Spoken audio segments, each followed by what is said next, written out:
Well, let's talk to Dan Kramer this morning. Dan, thank you for bringing us this very interesting lady. She will shock you. Good morning, Tom. Well, I found some of it shocking, but when I saw pictures of the horses walking around, it does appear to be an unnatural gait, but and I can see why. But what if it's a trained-in behavior like that? Oh, well, I know if I walked on high-heel shoes, and basically that's what we're asking these animals to do, to walk in high heels, that I'd have an unnatural gait too. Yeah, exactly. And even when you read some of the web pages and through the Facebook blogs and things, when the USDA does actually rescue horses that have been subject to the abuse, they have to be brought down. They've been wearing the stacks, which artificially changes the musculature and the bone in the feet. They can't just take them off. They have to be brought down in steps. Otherwise, it's even more painful for the horse.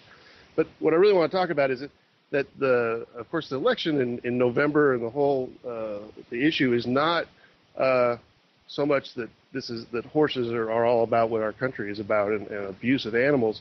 The problem we have is that this bill that Marsha Blackburn has put forth is a demonstration of the sort of Trojan horse politics that her legislative history is we've all seen before. So taking an issue like the PAST Act, the argument is it will hurt business, it hurts tradition, when in fact really all it does is protect perpetrators of animal abuse.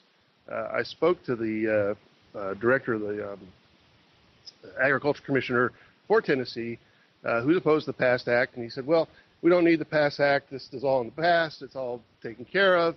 And my question to him was, well, if it's all gone, it's all taken care of, why would you object to the law?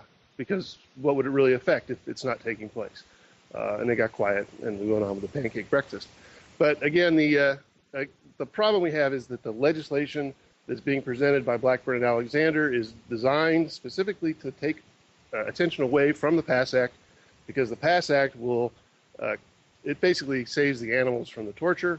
And, you know, in the long run, the people who really care about the animals, they really wouldn't want this exaggerated gaits and these techniques used, because these are the cheap way to make the horse behave. If you have a good animal and it has good breeding, has good bone, good musculature, then it has a gait that will win prizes.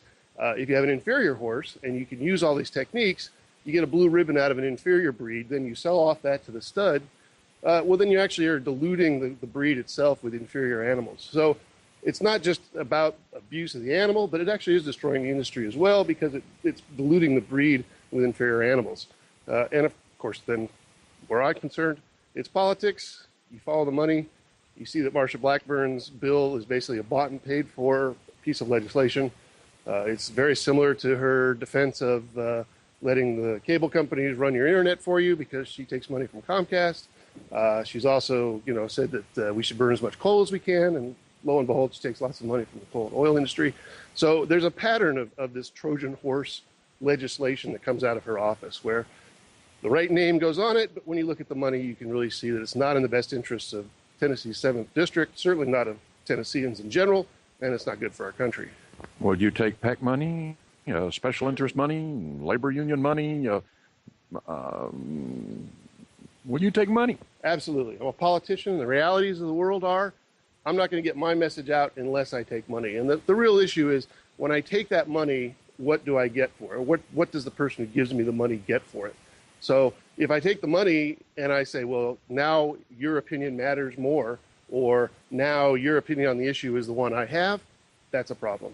If I take the money and I say, thank you very much, anytime you call me, I'm happy to listen to your point of view, but at the end, it's still the opinions of the people I represent and what's best for the country that matters, well, that's fine.